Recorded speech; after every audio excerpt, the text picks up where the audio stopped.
ძველ მსოფლიოში ელექტროენერგიის არსებობის ფაქტს თუ დაბუშვებთ, რთული ასახსნელი არ იქნებოდა თუ როგორ გაჩნდა უძველეს არტეფაქტებზე ოქროს თხელი ფენა. მაგალითად, ისეთ რთულ საგნებზე, როგორც ტუტანხამონის სამეფო ტახტია.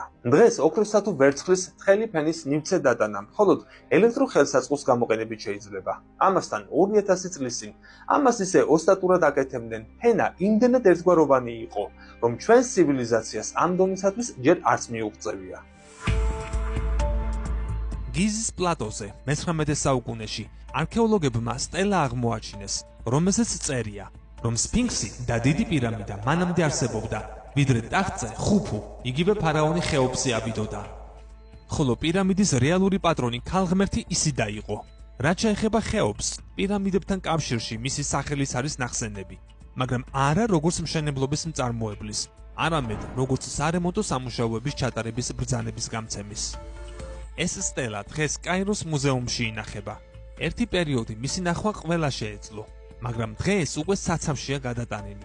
ხელისუფლებას არ აწყობს საკუთარი ქვეყნის ისტორიაში კორექტივების შეტანა, რადგან თუ კვლევა ამ მიმართულებით გაგრძელდა, აღმოჩნდება, რომ პირამიდები არა ეგვიპტური, არამედ სხვა ცივილიზაციის მიერ არის აშენებული და ამიტომ არტეფაქტების უდიდესი ნაწილი, რომელიც პირამიდების მშენებლობის თარიღს და მის რეალურ დანიშნულებას უკავშირდება, უბრალოდ გადამანულია და იგივე პირამიდები, სტოუნჰენჯი და სხვა მეგალითური ნაგებობები თითქმის ერთადერთ მტკიცებულებას წარმოადგენს იმისა, რომ ადრე დედამიწაზე სხვა ცივილიზაცია არსებობდა.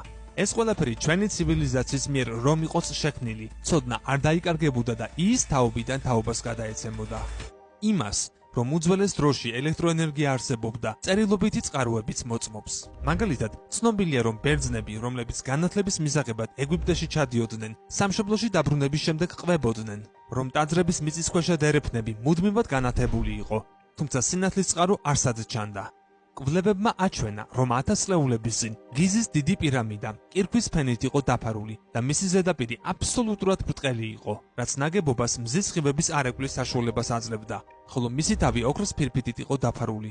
ამის გარდა პირამიდაში გამავალი გვირაბები მცირე დოზის რადიოაქტიული გრანიტით არის მოპირკეთებული, რომელიც სხვადასხვა სახის ლითონის მინარევებს შეიცავს. ამ სახის მინერალს კი ჰაერის იონიზირება და მისი ელექტროგამტარობის გაზრდა შეუძლია. გამოიწერეთ ჩვენი YouTube არხი. ლინკი ჩაშენებულია მთავარ გვერდზე YouTube-ის სიმბოლო აიკონში.